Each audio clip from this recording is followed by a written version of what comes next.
In this video, I will show you how to change lock screen wallpaper in Windows 11.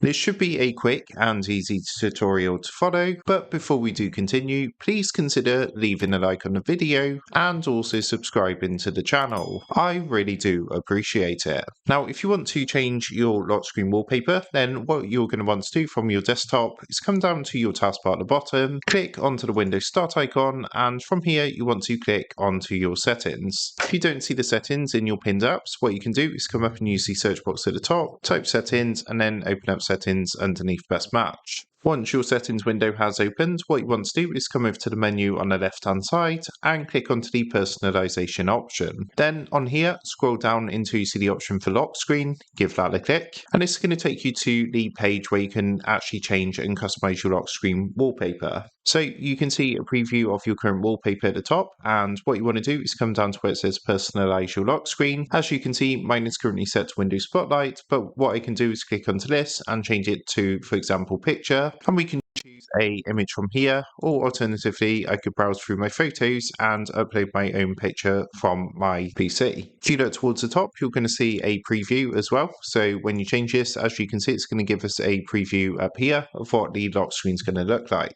Now also you have got the option to set up a slideshow. So what it's going to do is change through the pictures rather than just having one single picture. Now to do this, you need to add an album for your slideshow. So what you can do is just use your pictures folder, or you can browse and set up your own folder with your own pictures that you want to use for your slideshow. So once you're happy with everything, all you need to do, there's no save button or anything, you just simply need to choose the option from here, and that's going to go ahead and change your lock screen wallpaper in Windows 11. So that is how to change lock screen wallpaper in Windows 11. With that being said, I hope this quick tutorial did help you out today, and if this did help you out, I would really appreciate it if you was to consider dropping down below the video, leaving a like, and also subscribing to the channel. With that being said, I just want to take a minute to thank you guys for watching this quick tutorial, and I will see you in the next video.